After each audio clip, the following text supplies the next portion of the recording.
سیدنا عثمان رضی اللہ تعالیٰ عنہ کو مسجد میں جانے سے روک دیا، میٹھا پانی آپ کے گھر پہنچنے سے روک دیا گیا، تو آپ گھر کی چھت پہ کھڑے ہوئے اور انہوں نے خطاب کیا جو لوگ وہاں پہ ان کو گھیرے ہوئے تھے۔ ترمذی میں پورا ڈیٹیل خطبہ موجود ہے، مشکات میں آلموسٹ آپ کی ساری حدیثیں حضرت عثمان کے چیپٹر میں آپ کو تیسری جلد میں مل جائیں گی۔ تو ان کا لوگوں، میں تمہیں اللہ کی قسم دیتا ہوں اور اسلام کا واسطہ دے کے پوچھتا ہوں، کیا تمہیں یاد نہیں ہے کہ نبی علیہ السلام جب مدینہ شریف ہجرت کر کے آئے تھے تو مسلمانوں کے لیے میٹھے پانی کا کنواں نہیں تھا، اور نبی علیہ السلام نے کہا تھا کہ کون ہے کہ جو کنواں لے کر وقف کرے اور جنت میں سے بہتر کنواں لے لے، تو میں نے اپنے حلال مال سے وہ کنواں خرید کے وقف کیا۔ تو سب نے کہا کہ ہم گواہی دیتے ہیں کہ آپ کے لیے بشارت تھی۔ کون گواہی دے رہے ہیں؟ جو مخالفین ہیں، پروٹیسٹ کرنے آئے ہیں۔ اس سے بات پتہ چلی کہ وہ لوگ تھے جن کو یہ باتیں پتہ تھی، صحابہ ہی تھے، بیچ میں اور لوگ بھی مکس تھے لیکن صحابہ بھی تھے، بدری صحابہ بھی تھے، ان میں اختلاف رائے تھا، وہ علیحدہ سے ایک ٹاپک ہے۔ یوٹیوب پہ میرا کلپ ہے شہادت عثمان کے اصلی اسباب کیا تھے۔ عبداللہ ابن سبا والا تو معاملہ ہی ذرا ایک ڈفرنٹ کہانی بنا کے اس میں ڈال دی، وہ الگ چیز تھی۔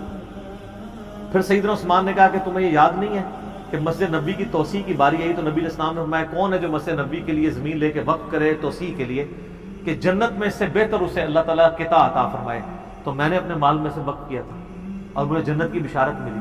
کہا جی بالکل ایسا۔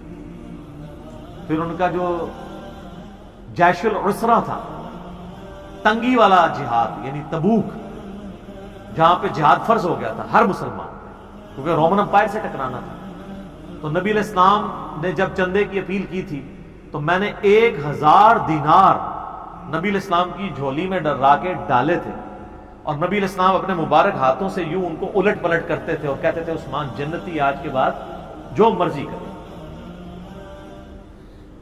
تو انہوں نے کہا کہ ہم گواہی دیتے ہیں۔ سر یہ 1000 دینار آپ کیا سمجھ رہے ہیں کتنی رقم ہوگی؟ کیلکولیٹ کر کے دیکھیے گا، 20 دینار 7.5 تولے سونا ہوتا تھا۔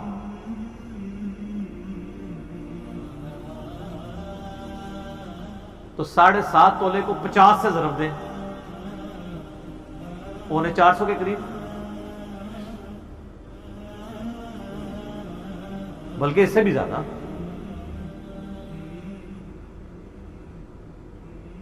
پچاس کو ضرب دیں 7 سے، 700,350 اور اوپر والا بھی کر لیں، یعنی تقریباً 400 کے 350 زیادہ بن جائے گا نا، 7.5 ہے، 450 قریب سمجھ لیں، 450 تولہ سونا۔ اور آج کل کیا ریٹ چل رہا ہے؟ 70,000 ہے۔ ہاں، تو یہ 2.5 کروڑ سے زیادہ رقم بنتی ہے آج کی، اگر 70 لگائیں گے تو جا کے گھر حساب کر لیجیے گا، 2.5-3 کروڑ رقم بنتی ہے جو حضرت عثمان نے غزوہ تبوک کے موقع پر دی، اور نبی علیہ السلام نے جنت کی بشارت۔ ان کا ہاں جی بالکل آپ کو جنت کی بشارت ملی تھی اس بات کے اوپر۔ تو انہوں نے کہا تم مجھے نہ، اب یہ بھی بشارتیں گنواتے جا رہے تھے، اور حضرت عثمان کہہ رہے تھے دیکھو مسجد میں نے وقف کی، مجھے مسجد میں نماز نہیں پڑھنے دے رہے ہو، کنواں میں نے لے کے دیا اور مجھے میٹھا پانی نہیں، مجھے کڑوا پانی پینا پڑتا ہے، مجھے تم پانی تک نہیں جانے دے رہے ہو، اور تم مان بھی رہے ہو ان چیزوں میں مجھے جنت کی بشارت ملی ہے۔ پھر حضرت عثمان نے چوتھا اور آخری سوال کیا کہ کیا تمہیں یہ حدیث نہیں پہنچی ہے؟ اور یہ حدیث بخاری میں بھی ہے، ترمذی کا یہ والا حصہ، کہ نبی علیہ السلام ایک دفعہ غارے پہاڑ ہیرا کے اوپر چڑھے، ہیرا پہاڑ کے اوپر، حضرت ابو بکر، عمر اور حضرت عثمان یہ ساتھ تھے نبی علیہ السلام، 4 بندے تھے یہ ٹوٹل۔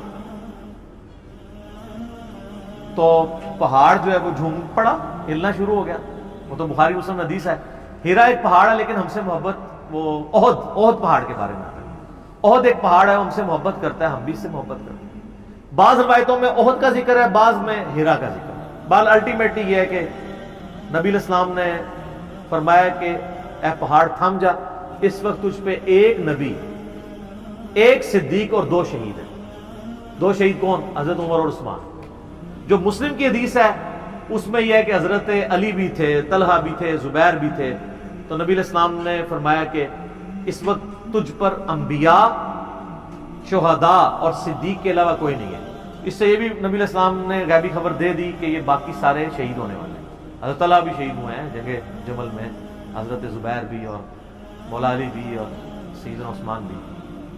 تو انہوں نے کہا ہاں آپ کو شہید ہونے کی خبر دی تھی. تو انہوں نے کہا اللہ کی قسم، رب کعبہ کی قسم، میں کامیاب ہو گیا. میں نے تم سے یہی منوانا تھا کہ نبی علیہ السلام نے مجھے شہید کہا ہوا ہے، میں شہید ہوں. لیکن خیر ترمذی میں تو ادھر ہی ہے، باقی آپ تاریخی روایتیں پڑھیں گے اور باقی کتابیں دیکھیں گے، اس میں آپ کو ملے گا کہ وہ کہتے ہیں کہ حضرت یہ باتیں ساری صحیح ہیں لیکن اب آپ بدل چکے ہیں. نہیں، وہ جسے ہمیں بھی کہتے ہیں کہ حضرت باتیں تو آپ کی ٹھیک ہیں لیکن کے بعد پھر اس طرح کی باتیں شروع ہو جاتی. تو یعنی بدقسمتی جب کسی پہ چھائی ہو. ورنہ دیکھیں ایک شخص جس کی 82 سال عمر ہے اور اس کی زندگی پوری قربانیوں سے تعبیر بھری پڑی ہوئی ہے، کہیں بشری تقاضے کے تحت کوئی مسئلہ مس ہینڈل تو اسے ضرور ہو سکتا ہے، لیکن آپ اس کی نیت کے اوپر یا اوورآل پوری زندگی کو تو زیرو سے ملٹیپلائی نہیں کر سکتے. یہی وجہ ہے کہ جو ایران والوں نے فلم بنائی ہے مختار سقفی پہ، اس میں بھی جو حضرت معاویہ رضی اللہ تعالیٰ عنہ اور شیعان علی کا اختلاف دکھایا وہ اسی بات پہ کہ آپ نے خلفاء کے طریقے کو چھوڑ دیا اور اس میں وہ تینوں خلفاء کو رسپیکٹ دیتے. پھر حضرت علی علیہ السلام کی زندگی کے آخری 10 سال پہ ایک فلم ہے 22 قسطوں پہ، امام علی علیہ السلام.